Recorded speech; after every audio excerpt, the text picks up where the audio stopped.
안녕하세요. 올랜도 킴입니다. 오늘 또 시황 분석과 더불어서 종목 분석해보는 시간을 갖도록 하겠습니다. 자, 오늘 시장 한번 보겠습니다. 다우가 일단 0.55% 정도 상승했고 나스닥이 0.44% 하락했다. 그래서 나스닥이 하락이 지금 이제 다우의 상승으로 이어지고 있죠. 그래서 이쪽에 있는 자금이 이쪽으로 순환매가 되고 있다. 이렇게 보시면 되겠고 S&P 500은 계속 이제 보합을 나타내고 있고 러셀도 좀 많이 올라 있는 상태에 있습니다. 많이 빠졌던 소형주, 그다음에 가치주 이런 것들이 상승이 되고 있고 아무래도 많이 올랐던 성장주 위주로 조금은 나스닥 위주, 기술주 위주로 좀 빠지는 모양이 있다. 저렇게 말씀을 드리겠습니다. 자, 오늘 시장 전반을 보게 되면 아무래도 장이 그렇게 나쁘지가 않았습니다. 빨간 거 자체를 본다면 좀 테크놀리지에서 좀 많았죠. 그 중에서도 아무래도 반도체라든지 아무래도 소프트웨어 이쪽이 좀 많았고 나머지는 일단 큰 폭의 하락세가 없었습니다. 그 다음에 일라일리 쪽에서 좀 많았죠. 헬스케어 쪽에서. 그 외에는 거의 다가 상승이 많이 됐는데 자, 그 중에서도 컨슈머 디펜스 이런 것들 소비재 중심으로 좀 많이 상승이 되었고 자, 그 다음에 일단은 트럼프가 이야기했던 방산 중심으로도 많이 상승했습니다. 1조에서 1조 5천억 달러 정도 더 갖다 붙겠다 이렇게 이야기를 했으니까 뭐 예상이 통과될지는 아직까지는 모르는 상태에 있습니다. 그 다음에 컨슈머 시크릿 이런 것들도 많이 올라갔다 해서 소비재 중심으로 올라갔던 장세가 되고 있다 이렇게 말씀드릴 수 있겠죠. 이런 것들이 아무래도 경기 부양의 효과 이런 것들이 지금 따라오지 않겠는가 그렇게 보여지고 있고 금융주도 좀 상승됐던 그런 모양이 있습니다. 그래서 전반적으로 여기 있던 자금들이 이쪽으로 좀 흘러갔다 그렇게 보시면 되고 순환매가 돌고 있다 이렇게 보시면 되겠죠. 완전히 빨간 게 있다면은 그때부터는 장이 무너지겠지만은 이렇게 나스닥이 많이 올라갔던 것이 다시금 다우로 올라가고 있기 때문에 자금이 이쪽으로 순환되는 것이 주가가 무너진 것은 아니다. 이렇게 말씀드릴 수 있겠죠. 에너지도 좀 많이 상승됐던 하루였다. 특별히 엔비디아, 브로드컴 이렇게 반도체주가 좀 많이 하락했던 이유는 다른 것보다 중국에서 또 H200을 갖다가 뭐 팔지 않겠다, 팔겠다 왔다 갔다 하는 거 설왕설런 데도 있고 자, 내일 있을 고용 그런 것에 따른 주가 자체 올랐을 때 따른 약간의 차익 매물들이 나왔던 그런 시점이 되지 않겠는가. 자, 그렇게 현재로서는 보여지고 있습니다. 그렇게 보는 것이 정상이다 이렇게 말씀을 드립니다. 자, 그 다음 또 하루 동안의 퍼포먼스 한번 보겠습니다. 많이 갔던 것이 에너지가 좀 많이 갔고, 그 다음 두 번째가 컨슈머 디펜스 있죠. 경기 방어주 중심으로 좀 많이 갔죠. 그러니까 기술주가 좀 안 가니까 결론적 경기 방어주, 그 다음에 컨슈머 시크릿 이런 것들이 있죠. 경기 관련된 주식들이 좀 올라갔다. 이미 소비자라든지 소비재 중심으로 좀 장이 이끌고 나가고 있다. 이렇게 말씀드릴 수 있겠고, 그 다음에 리얼 이스테이트 이런 것들 가고 있죠. 그래서 오늘 장에서 안 갔던 것은 헬스케어하고 테크놀리지 요 종목들이 안 가고 나머지 종목들은 거의 다 잘 가고 있다. 자, 일단 두 종목 빼고는 다 잘가고 두 섹터 빼고는 잘 가고 있기 때문에 장 자체에 좀 순환매가 일어나고 있다. 자, 그렇게 보시면 되겠습니다. 자, S&P 500의 지수 차트 한번 보겠습니다. 크게 일단 눌린 건 없었죠. 0.01% 정도 상승했으니까 아직도 보합을 나타내고 있다. 이렇게 보시면 되는데 특별히 다우가 좀 많이 올랐고 0.55%, 나스닥이 반대로 0.59% 하락됐죠. 그래서 나스닥이 있는 자금이 다우로 돌아가면서 어느 정도 순환매가 나타나고 있다. 이렇게 보시면 됩니다. 자, 다우도 보시더라도 직전 고점을 지정해서 좀 돌파했다가 한 3일 연속 하락했다가 다시금 반등되고 있죠. 그러니까 지금 자금 자체가 조금은 다우 쪽에 많이 몰리고 있다. 이렇게 보시면 되겠죠. 그래서 상반기 동안은 다우 쪽에 조금 더 관심을 가지겠어 금융주라든지 산업주, 자, 거기서 특별히 일단 방산주 이런 데 좀 관심을 가지자 이렇게 말씀드리겠습니다. 자, 그 다음 나스닥 100도 마찬가지죠. 그래서 좀 많이 하락했던 것은 나스닥이라든지 나스닥 100이 좀 많이 하락했다. 이렇게 보시면 되겠고, 그 다음 나스닥 역시도 아직까지 돌파하려면 조금은 시간이 걸린다. 이번 실적 발표 때 아무래도 그때까지는 좀 기다려야 되지 않겠는가. 자, 그와 더불어서 러셀 같은 것들이 많이 올라오고 있죠. 지금 보시게 되면은 다우하고 러셀이 가고 있습니다. 이때까지 못 갔던 종목들이 올라가고 있고, 자, 나스닥 같이 많이 갔던 종목들은 조금은 내려가는 그런 입장에 있다. 이렇게 보시면 되겠죠. 그래서 조금은 장이 순환매가 일어나고 있다. 이렇게 말씀을 드립니다. 자, 그래서 이 장세를 한번 비교해 보겠습니다. 왼쪽에 있는 것은 다우지수고 오른쪽에 있는 것은 나스닥 지수다 이렇게 보시면 되겠죠. 자, 그런 가운데 있고 얘가 지금 이제 주봉 차트입니다. 고점을 돌파하면서 이렇게 가고 있고 얘는 아직까지 돌파하지 못한 모양이 있죠. 자, 그런데 우리가 한번 체킹해 봐야 될 것이 저점 있죠. 아무래도 4월달 저점 관세 맞을 때 저점부터 시작해서 다우가 올라간 폭을 본다면은 34% 올라와 있는 상태에 있습니다. 자, 그런데 나스닥 같은 경우는 저점에서 올라온 폭을 본다면 고점까지 57%는 올라와 있죠. 얘가 또 많이 올라와 있다는 겁니다. 결론적으로. 자, 그러니까 얘가 지금 이제 달리고 있죠. 물론 신고가는 나타나고 있지만은 얘가 올라온 폭이 훨씬 더 많기 때문에 조금은 눌려 있고, 그 다음에 얘가 지금 달리고 있다. 그래서 어느 정도 괴리를 맞추는 가운데 있다. 그래서 순환매 자금이 조금은 되고 있다. 이렇게 말씀을 드립니다. 자, 오늘 10년물 금리 한번 보겠습니다. 10년물 금리는 좀 상승됐습니다. 0.75% 정도 상승했죠. 그래서 10년물 금리가 좀 상승됐고 마찬가지로 달러 지수가 좀 상승됐다. 그래서 이렇게 상승했던 이유는 다른 것보다는 지금 아무래도 GDP라든지 고용 이런 것들이 좀 좋게 나왔죠. 자, 그러다 보니까 앞으로 금리를 갖다 인하할 가능성이 조금은 떨어지는 그런 모양이 있습니다. 그러니까 굿뉴스가 좀 배드뉴스가 됐다. 자, 그렇게 보시면 되겠죠. 그러니까 금리가 뛰니까 단순히 돈의 가치가 좀 올라가는 모양이 있었죠. 자, 그런 모양이 현재 모습이다. 이렇게 말씀드릴 수 있겠고, 내일 있을 여러 가지 이제 가장 중요한 고용 지표가 어떻게 나타나는지에 따라서 시장이 또 출렁거리지 않겠는가, 저 그렇게 보여지고 있습니다. 그래서 지금 전반적으로 기술주 중심으로는 아무래도 차익 매물이 좀 많이 나왔다. 이렇게 말씀을 드립니다. 자, 다음 야드니가 이야기하고 있는 내용인데 다우진수가 5만 포인트에 도달하고 10년 안에 7만 포인트에 이를 것이다. 그렇게 생각하는데 그 이유에 대해서 한번 알아보겠습니다. 자, 야드니 같은 경우는 시장에 대해서 낙관적인 전망을 고수하고 있는데, 자, 특별히 다우 이론을 근거로 해서 강세장이 아직까지 몇 년이 더 지속될 것이다. 그렇게 주장을 하고 있다는 겁니다. 그래서 산업평균지수와 운송지수 간의 관계를 분석하고 있는데 벤처마크 지수다. 이렇게 말씀드릴 수 있겠고, 특별히 산업주가 상승한다면은 운송주도 함께 상승한다는 그런 장기적인 상승세가 확정이 되고 있다. 자, 이번 주에 정확히 그런 일이 일어났다는 겁니다. 그래서 산업 부분이 사상 최고치를 경신한 것은 화요일에 운송 부분이 사상 최고치를 기록한 지 하루 만의 일이다. 같이 일단은 상관관계를 보이고 있다. 그 이야기를 하고 있습니다. 자, 그래서 다음 요 차트를 하나 보시게 되면 위에 있는 거 이쪽은 18% 정도 하고 있는 다우 산업지수다 이렇게 보시면 되고, 그 밑에 있는 거 있죠. 12.6% 이렇게 가고 있는 건데 비슷하게 가고 있죠. 요거 자체가 운송지수라는 겁니다. 즉 운송지수하고 지금 이제 산업지수가 상관관계를 이루면서 가고 있죠. 자, 이렇게 갈 때는, 자, 아무래도 운송이란 말은 물류가 지금 이제 확대가 되고 있다. 그 뜻이겠죠. 물류가 확대된다는 말은 경제 성장이 계속해서 되고 있다는 겁니다. 자, 그것이 GDP겠죠. 자, 그런 것도 요번에 관세가 됐을 때, 자, 그럴 때 일단 물동량이 많이 줄어들었죠. 롱비장이라든지 이럴 때. 자, 그런 것들이 이런 데서 나타난다는 겁니다. 그래서 운송지수가 하락될 때 산업지수도 같이 하락되고 운송지수가 같이 갈 때 산업지수도 같이 간다. 그래서 보통 보면은 운송지수를 먼저 보고 그다음 다우지수를 보는 경향이 많이 있습니다. 그런 것들이 다우 이론이다. 저 그렇게 보시면 되는데, 결론적으로 말씀드려서 아직까지도 갈 길이 많이 있다. 물류라든지 이런 것들이 극대화되고 있기 때문에 경제가 그렇게 나빠진 것은 아니다. 그래서 GDP 성장이 계속해서 일어나고 있다. 자, 그런 식으로 일단 해석하시면 되겠습니다. 자, 그래서 야드니는 고객들에게 보낸 서한에서 다우 이론이 우리의 낙관적인 전망과 일치하는 것을 기쁘게 생각한다. 그렇게 말하고 있고, 이러한 상호 확인 자체는 역사적으로 더 큰 성장을 예고해왔다. 그렇게 말을 하고 있죠. 그래서 곧 5만을 넘어서서 2020년 말 되면은 7만까지도 도달할 수 있을 것으로 보여지고 있다. 이 사람 입장에서는 2029년도까지도 계속해서 주가는 달리지 않겠는가. 자, 그렇게 보고 있죠. 야드니 같은 경우에 있어서는 강세자니까. 자, 물론 약간의 출렁은 그리겠지만은, 자, 그래서 지금도 마찬가지로 한 7만 선에 도달하면 현재 수준에서 43%의 추가 상승이 필요하다는 겁니다. 그럼 주가가 그때까지 본다면 그 정도는 갈 수 있다. 그렇게 보시면 되겠죠. 미국 경제가 3년 넘게 쉬지 않고 달리는 영화 포레스트 검프에 비유하고 있는데, 아무래도 2020년도 4월에 2달간의 팬데믹 봉쇄로 인해서 경기 침체가 끝난 이후에 실질적인 GDP가 계속해서 성장해왔다. 이러한 성장세는 지금까지 5년 8개월 동안 아무래도 이런 것들이 계속해서 되었다는 거겠죠. 그래서 2020년대 호황 시나리오에서 본다면 경기 침체 없이 2020년 말까지는 경제 성장이 지속된다. 자, 그렇게 이야기를 하고 있죠. 그러니까 주가는 계속해서 달리고 있다. 자, 달릴 것이다. 그런 식으로 생각을 하고 있습니다. 자, 그 다음 또 하나 이야기하고 있는 것이, 주가가 이렇게 높을 때 시장에 일단 투자하는 그 자체가 장기적으로는 손실을 보는 경우가 대부분이다. 그렇게 말하고 있는데, 그 내용에 대해서 한번 살펴보겠습니다. 자, 그래서 이 사람이 이야기하고 있는 것은, 물론 지난 한 해 동안은 시장은 상대를 강세를 이어갔다. 그럼에도 불구하고 코로나19이라든지 닷컴 버블 이때하고 비슷한 수준에 있다는 겁니다. 시장 자체가. 자, 그런 가운데 있고, 지난해는 또 기술 기업들이 S&P 500을 지수를 주도했다. 자, 즉 말해서 2023년도에는 24%, 2024년도에는 23%, 2025년도에는 16%로서 연속 3년이 상승이 되고 있다. 그 중에서도 기술 기업들이 많이 올랐다. 그 이야기를 하고 있죠.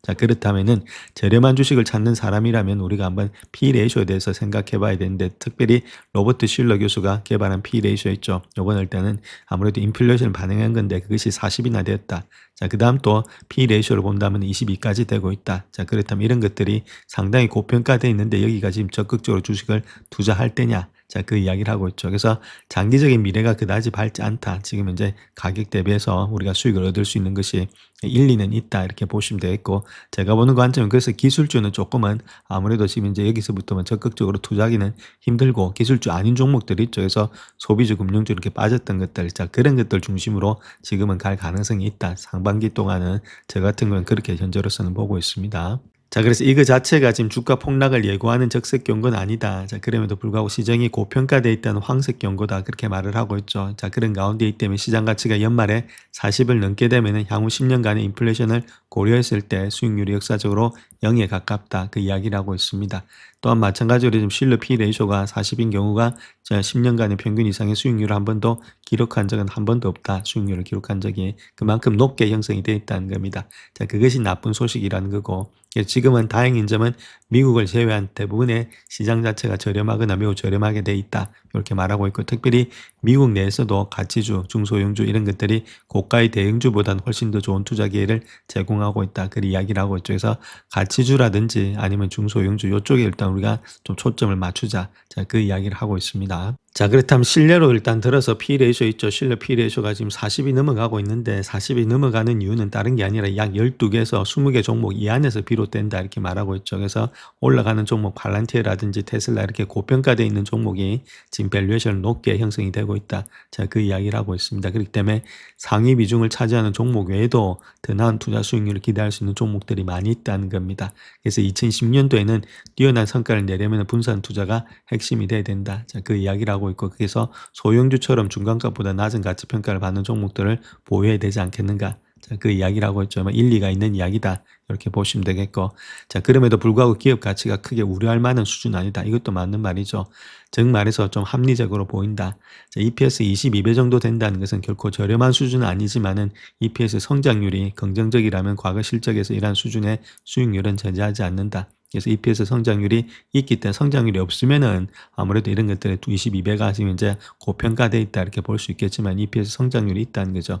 EPS 성장률이 있다는 것은 아무래도 P 레이쇼를 나눴을 때 지금 P 값 있죠. P 레이쇼를 나눴을 때 지금 P 값이 계속해서 주가가 상승되고 있는데, 아무래도 이렇게 상승되고 있지만 이것이 성장이 되고 있으니까, 어닝 역시도 성장이 되고 있으니까 같이 갈 수 있다는 이야기입니다. 자, 그런 가운데이기 때문에 훨씬 더 아무래도 이익의 성장이 있기 때문에 요거 지금 밸류에이션 자체가 그렇게 높은 편은 아니다. 자, 그 이야기를 하고 있죠. 자, 그 일리 있는 이야기고, 자, 그렇기 때문에 월가가 향후 12개월에 2020년도 전망치를 갖다 지나치게 낙관적이라고 생각하고 있지만은 올해 EPS 성장을 기록할 것으로 예상이 되고 있다. 자, 그렇게 보고 있죠. 자, 그런 가운데이기 때문에 전반적으로 주식은 갈 수 있는데, 제가 보는 관점은 상반기 때는 일단 기술주는 좀 조정을 받을 것입니다. 기술주 조정 받을 때 다른 거 가치주 이런 것들 좀 편입하시고, 그 다음에 일단은 하반기 돼서는 아무래도 10월 달이라든지 그런 것들 지나서는 아무래도 다시금 기술주가 올라가지 않겠는가. 자, 현재로서는 그렇게 보여지고 있습니다. 그것이 정답이 아니겠는가. 그렇게 보여집니다. 자, 다음 JP모건 트레이드리 예상하는 12월 고용보고서 발표 후에 시장의 반응이 어떻게 될지, 자, 거기에 대해서 한번 살펴보겠습니다.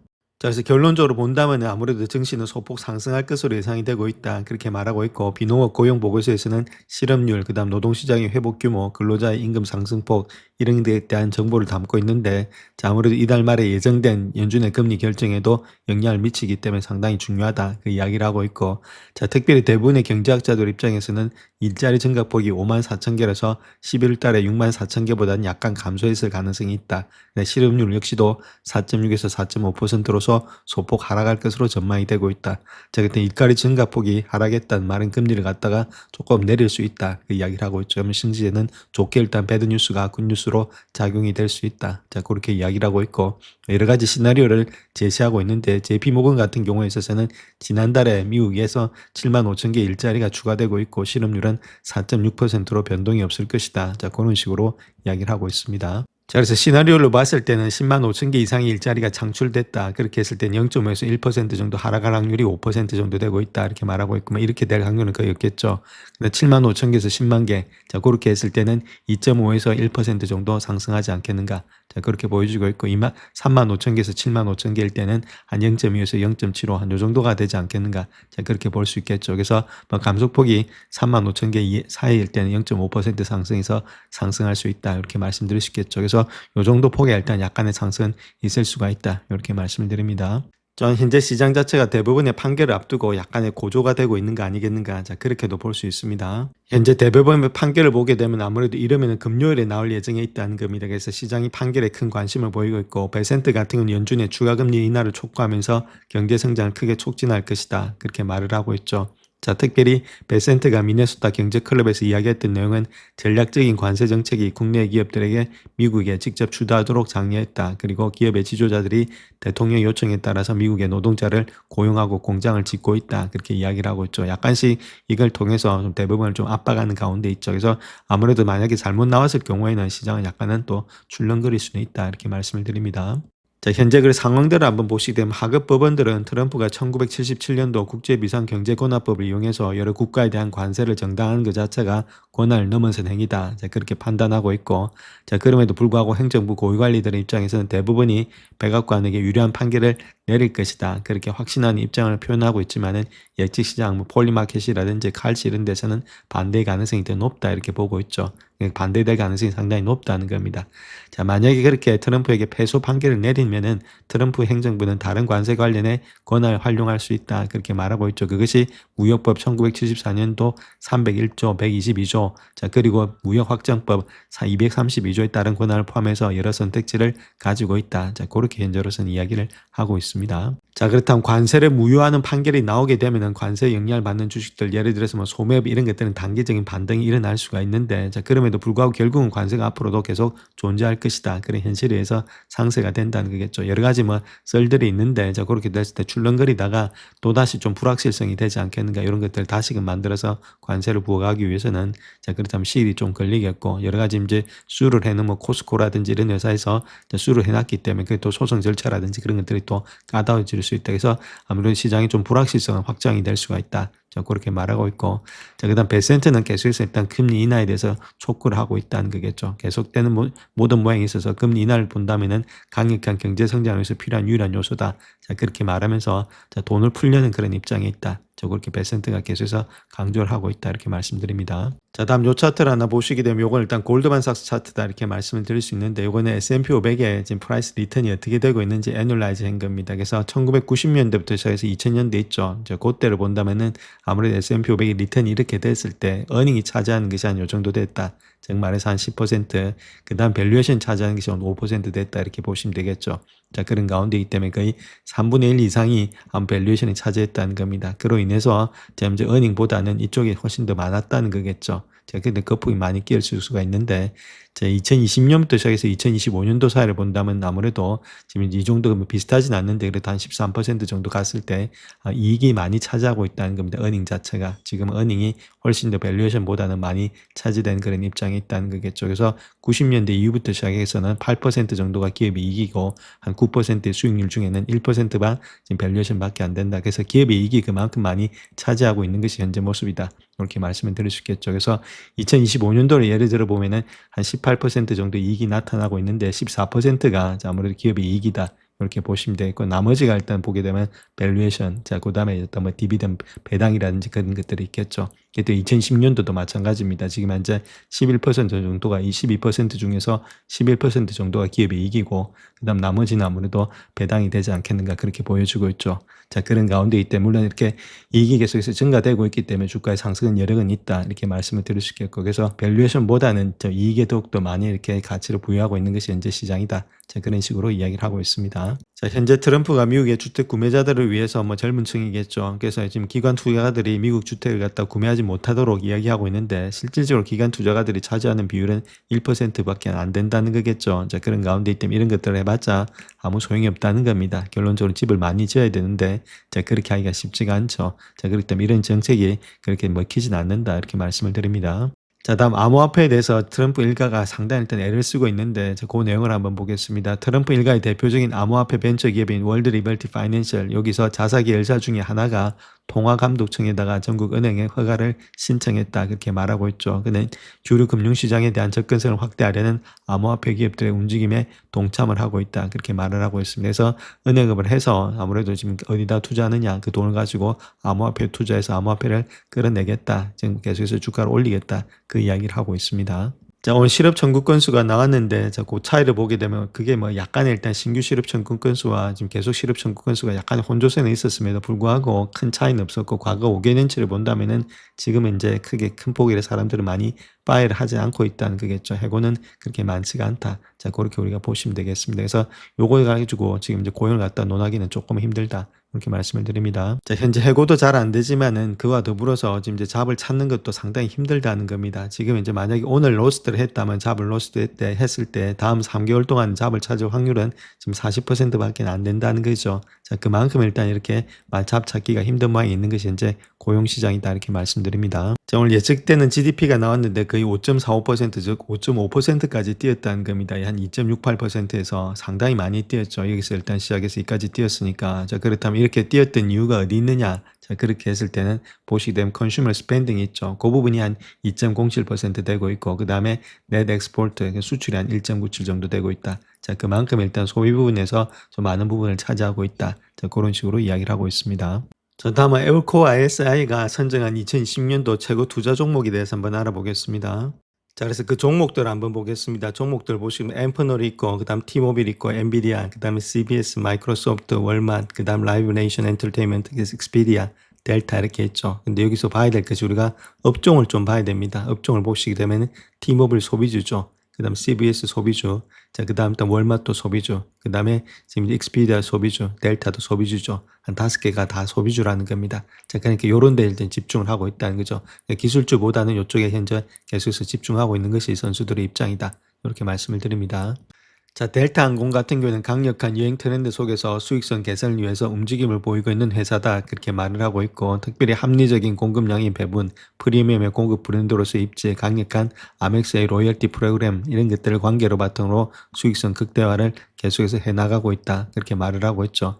또 가장 중요한 것은 기름값이 내려가고 있으니까 기름값이 내려가면 아무래도 항공주들은 뜰 수밖에 없는 가운데 있습니다. 아무래도 유류비가 전략되니까 코스트가 많이 내려가죠. 자, 그런 것도 또 현재 형성이 되고 있다. 이렇게 말하고 있고, 또 가격 경쟁력도 상당히 일단 많이 형성이 되고 있다는 거죠. 그런 이런 것들이 주가 상승을 견인할 것으로 예상이 되고 있다. 좀 그렇게 말을 하고 있고, 또한 정책 불확실성이 지속적으로 감소됨에 따라서 약간의 감소되니까 비즈니스 여행 부분이 가장 큰 개선의 가능성이 있다. 자, 그렇게 말을 하고 있습니다. 그래서 시장 수익률 상회 등급을 주면서 한 $75를 갖다가 목표가로 제시한다. 그렇게 이야기를 하고 있습니다. 자, 다음은 CBS가 있는데 약국 운영업체이자 건강보험회사인 이 회사는 메디케이드 어드밴티지 상품 제공을 축소할 계획임에도 불구하고 탄탄한 장기적인 펀더멘탈 덕분에 성장 여지가 있다. 그렇게 말을 하고 있죠. 시장 평균을 웃도고 있는 메디케이드의 어드밴티지 성장, 그리고 새로운 약국 보상 모델, 그 다음에 의료 서비스의 사업의 성장, 추가 성장 투자 등 여러 가지 다양한 분야에서 잠재적인 상승 여력이 있다. 자, 그렇게 말하고 있고, 또한 동종업계 기업들에 대해서 좀 저평가되어 있다. 그렇게 말을 하고 있죠. 현재 11배 정도에 거래되고 있는데 유나이티드 헬스 그룹이 19배에 달하고 있다. 상당히 저평가되어 있다는 겁니다. 그래서 시장 수익률 상해 등급을 주면서 $95의 목표 주가를 보이고 있다. 그렇게 말을 하고 있죠. 주고 있는데 그래서 한 20% 정도의 상승 여력이 있다. 자, 그런 식으로 이야기를 하고 있습니다. 자, 다음 뱅크 오브 아메리카에서 이야기하고 있는 아마존을 비롯한 4개의 기술주가 차세대 AI 물결에서 가장 큰 수혜를 얻을 수 있다. 자, 그렇게 이야기하고 있는데, 자, 아무래도 인공지능 관련된 주시장의 다음 단계는 자율 에이전트에 달려 있다는 겁니다. 그래서 다음 5종목이 상승세를 주도할 가능성이 있다. 좀 그렇게 말하고 있는데, 자, 그 내용에 대해서 한번 살펴보겠습니다. 자, 그래서 현재 인공지능의 하드웨어가 과대평가됐다는 그런 이야기들 많지만은 아직까지 뱅크 오브 아메리카 낙관론의 정점은 아직까지 오지 않았다. 그렇게 말을 하고 있죠. 그래서 지난 2년간의 인공지능 분야에서 챗봇이라든지 대규모 언어 모델로 정의되어 왔다. 그렇지만 2010년도는 자율적으로 작업할 수 있는 소프트웨어인 에이전트 AI의 한 해가 될 것으로 보여지고 있다. 그렇게 말을 하고 있죠. 그래서 인공지능 AI 투자가 정점에 도달하는 시점은 기업 가치가 $100억 이상인 AI 스타트업, 즉 말해서 가장 눈에 띄는 AI 데카콘들이 상장할 때다. 여기는 오픈 AI, 엔프로픽, 그 다음 XAI 이런 것과 같이 IPO가 후보로 거론된 기업들 이런 것들이 포함될 때, 자, 그때가 일단 주가 일단 피크가 될 수 있을 것이다. 자, 그때가 아무래도 약간의 많이 낙관론의 정점이 되지 않겠는가. 자, 그렇게 뱅크 오브 아메리카에서는 이야기를 하고 있습니다. 자, 그렇다면 그런 기업들 중에는 어떤 기업이 있느냐 했을 때는 아무래도 아마존이 있겠고, 자, 그 다음 앱러빈이 있고, 그 다음 웨어페어가 있고, 그 다음 익스피디아, 그 다음에 또 로블록스 이런 기업들이 있다. 이렇게 보시면 되겠죠. 이런 기업들이 아무래도 자, 그때까지, 피크 때까지는 또 상승의 여력이 있는 그런 주식이 되지 않겠나. 자, 그렇게 보여지고 있습니다. 자, 그래서 대형 기술주 중에서는 아마존은 뱅크 오브 아메리카 2010년도 1분기에 가장 유효한 종목으로 꼽은 종목이다. 그렇게 말하고 있고 AWS의 지속적인 성장세, 소매 사업의 효율성 개선 이런 것들에 기대를 걸고 있다. 그렇게 말을 하고 있죠. 그래서 AWS의 성장률은 21%로 예상되고 있는데 자, 포스트 자체는 아마존이 클라우드 용량 확대라든지 인프라 개선을 통해서 2010년도를 맞음에 따라서 수치를 뛰어넘을 수도 있다. 그렇게 말을 하고 있고 또한 AWS는 4분기에만 1기가와트의 전력 용량을 추구하고 있기 때문에 2017년도까지 총 용량을 2배로 늘릴 계획이 있다. 그렇게 말하고 있죠. 또한 자체 개발한 트레니움의 칩 제품군에서도 상당한 진전을 이루기 때문에 최신의 트레니움 3 이런 것들의 제품을 통해서 효율성과 컴퓨팅 성능을 향상시키고 있다. 그렇게 말을 하고 있습니다. 그래서 향후 출시될 트레니움 칩 자체가 엔비디아의 칩셋과 통합될 것이다. 그렇게 밝히고 있고 이러한 기술 때문에 AWS는 AI 워크로드에서 가장 저렴한 비용으로서 서비스를 제공하는 업체가 될 가능성이 있다. 자, 그래서 아마존 역시도 상당히 일단은 지금 이제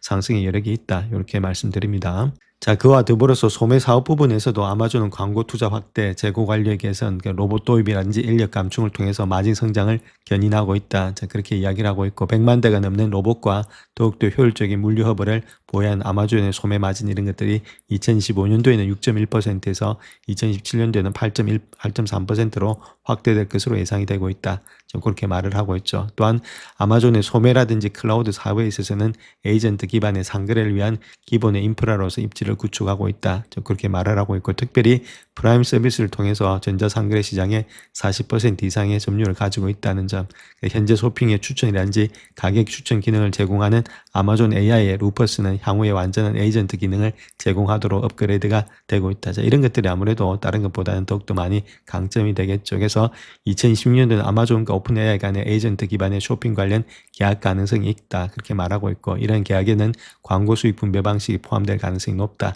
자, 아무래도 이런 에이전트 분야에 있어서 상승 가능성이 상당히 많이 있는 것이 자, 아마존이다. 이렇게 말씀을 드립니다. 자, 그래서 웨어페어 같은 경우는 구글의 초기 파트너가 됨으로 인해서 가구 쇼핑 분야에서 큰 발전을 이루어가고 있다. 그렇게 말을 하고 있고 자동 결제 기능도 제공하고 있다. 이렇게 말하고 있죠. 일반적인 문의 사항을 갖다가 처리하는 자율형 AI 비서도 개발이 되고 있는데 AI를 활용해서 전 재고 배치라든지 이런 것들을 최적화하는 캐슬게이트 물류 플랫폼 이런 것들이 매출 증대에 기여하고 있다. 이렇게 강조하고 있습니다. 그래서 지금 AI를 활용해서 얼마만큼 매출이 일어나고 있느냐. 자, 거기에 일단 집중하고 있다. 그 이야기를 하고 있죠.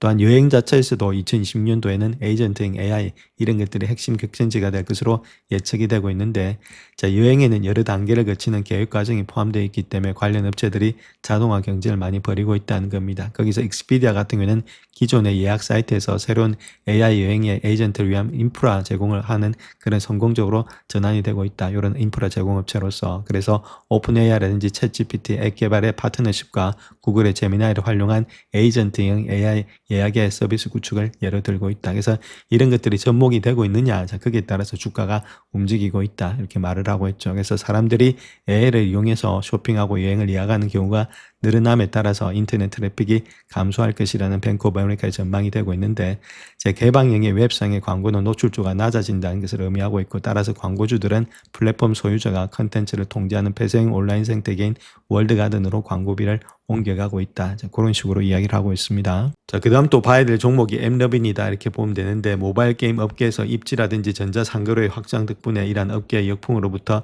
스스로를 보호하고 있다 이렇게 말을 하고 있고 모바일 게임 내 광고 자체가 많은 관심을 받기 때문에 소비자에게 더욱더 설득력 있게 나아갈 수 있다 그렇게 말을 하고 있죠. 그래서 엠러빈의 앱손 제품 이런 것들이 인공지능을 활용해서 구매 가능성이 높은 고객에게 광고를 타겟팅하는데 온라인 판매 업체들 사이에서 도움이 급증하고 있다 이렇게 말을 하고 있죠. 자, 결론은 AI를 통해서 그 업체가 얼마만큼의 매출을 알파를 갖다가 더욱더 많이 내느냐. 자, 그게 따라서 이제 시장 자체가 관망을 하면서 아무래도 투자를 하려는 그런 입장에 있다. 자, 그렇게 보시면 되겠죠. 자, 로블록스 역시도 초기 단계이긴 하지만 1억 5천만 명에 달하는 일일 활성 사용자 기반으로서 플랫폼을 주요 광고 플랫폼으로서 탈바꿈시킬 수 있는 광고 전략을 개발 중에 있다. 그렇게 말을 하고 있죠. 그래서 로블록스도 마찬가지로 스튜디오 어시스트와 같은 AI 기반의 도구 이런 것들이 개발자들이 새로운 게임을 출시하는 속도로서 크게 높여서 생심의 성장 동력이 되고 있다. 그렇게 말을 하고 있습니다. 그리고 5개 종목들은 아무래도 우리가 조금은 유심히 봐야 될 종목들이다. 이렇게 말씀을 드릴 수 있겠습니다. 자, 다음 스테파니 링크가 이야기하고 있는 석유 관련 주식이 저평가되어 있다 이렇게 말하고 있고, 이 주식 자체는 데이터 센터 붐의 수혜를 입을 것으로 예상되기 때문에 주가가 더 많이 상승할 수 있다 그렇게 이야기를 하고 있습니다. 그 주식에 대해서 한번 살펴보겠습니다. 자, 그래서 그 회사 이름은 엑셀비다 이렇게 말을 하고 있습니다. 그 회사 자체는 아무래도 석유 시추 서비스 회사가 인공지능에 숨겨진 수혜자가 되고 있기 때문에 저평가되어 있다 그 이야기를 하고 있고, 자, 아무래도 이 업계의 유기적인 성장이 올해와 향후 몇 년 동안에 개선될 것이다. 특별히 전력 수요와 관련이 있기 때문에 인공지능 기술, 데이터 센터 구축, 그리고 전력망 복구와도 연관이 되어 있는 것이 이 주식이다. 자, 그렇게 이야기를 하고 있죠. 자, 그런 가운데 있기 때문에 충분히 상승의 여력이 있다 그렇게 밝히고 있습니다. 자, 그렇다면 첫 번째 이유는 아까 말씀드렸듯이 거시적인 관점이다 이렇게 보시면 되겠죠. 즉 인공지능이나 이제 데이터 센터 구축, 전력망 복구 이런 모든 면에서 전력이 필요하지만은 전력 공급이 부족한 상황. 첫 번째, 둘째를 본다면 기업의 펀더멘털 때문이다 그렇게 말하고 있는데, 특별히 국제경제활동이 2020년도 하반기에는 상승세로 전환될 것으로 예측이 되고 있다. 그 이유는 미국의 셰일가스 생산량 자체가 성숙기에 접어들고 있기 때문이다. 그렇게 말을 하고 있고, 중동 지역의 자본 지출은 전년 대비 6% 증가될 것으로 예상되기 때문에 전년 대비 1% 감소했던 것과는 다르다. 자본 지출 이런 것들이 늘어난다는 이야기입니다. 자, 그로 인해서 지금 이제 통합 석유 회사들은 유전 서비스 회사들과 파트너십을 맺고 싶어 한다. 그것이 SLB다. 그렇게 이야기를 하고 있죠. 이런 것들의 펀더멘탈이 있다. 자, 그 이야기를 하고 있습니다. 자, 그래서 한 5가지 요소가 있는데, 근본적인 이유가 상승할 수 있는 이유. 첫 번째가 국제시장에 대한 회복의 예측이 맞다면은 SLB는 큰 수혜를 입는다. 자, 그 이유는 다른 것보다는 국제 매출이 전체 매출의 81%를 차지하기 때문이다. 두 번째는 XLB는 두 자리 숫자의 매출 성장, EBITDA 마진을 기록하는 업계 선두기업이기 때문이다. 셋째는 차별화 요소인 디지털 솔루션의 사업을 보유하고 있다. 자, 그렇게 말을 하고 있고, 그래서 고객 효율성이라든지 생산성을 향상시키는 AI 제품군을 제공하고 있다. 이런 것들이 가격 결정력을 부여하면서 마진과 매출 모두 다가 상승될 것으로 예상이 되고 있고, 또한 반복 매출 역시도 개선된다. 이렇게 말을 하고 있죠. 실제로 3분기에는 이 사업 부문에서 12개월 동안 그 10억 달러의 반복 매출을 기록했다. 상당한 시너지 효과를 가져오고 있다. 그 다음 또 SLB는 몇 달 전에 챔피언 X를 인수했는데 4억 달러의 시너지 효과도 있다. 그렇게 말을 하고 있고, 이런 것들은 경기 변동에 덜 민감하다는 그런 장점도 있다. 덜 민감하지 않다는 장점도 있다는 거겠죠. 또한 40억 달러의 매출을 올릴 것으로 예상되고 있기 때문에 작년에 이어서 자사주 매입, 그 다음 배당을 통해서 더 많은 수익을 올리고 있다. 그렇게 말을 하고 있습니다. 그래서 지금 P/E 레이쇼가 15배, 그 다음 EBITDA가 8.6배를 얻을 수 있다. 그래서 지금 현재 2023년도 최고치 대비해서 30%나 하락되기 때문에 상당히 일단은 평균으로 회귀 가능성이 있다. 직전 고점까지 올라갈 수 있다. 자, 그 이야기를 하고 있습니다. 그래서 상승의 여력이 많이 있다. 그렇게 밝히고 있습니다. 자, 그래서 주봉 차트를 보면 1차적인 목표가를 본다면 적어도 직전 고점에 있던 63불 때까지는 가지 않겠는가. 그걸 넘어선다면 아무래도 다음번에 목표치인 적어도 110불 때까지는 가지 않겠는가. 그렇게 보고 있습니다. 그래서 아무래도 이런 주식들도 한번 눈여겨보셔서 정말 그런지 계속해서 따져봐야 된다. 이렇게 말씀을 드립니다. 영상을 끝까지 시청해 주셔서 감사합니다. 영상이 도움이 되셨다면 구독과 좋아요 부탁드립니다. 감사합니다.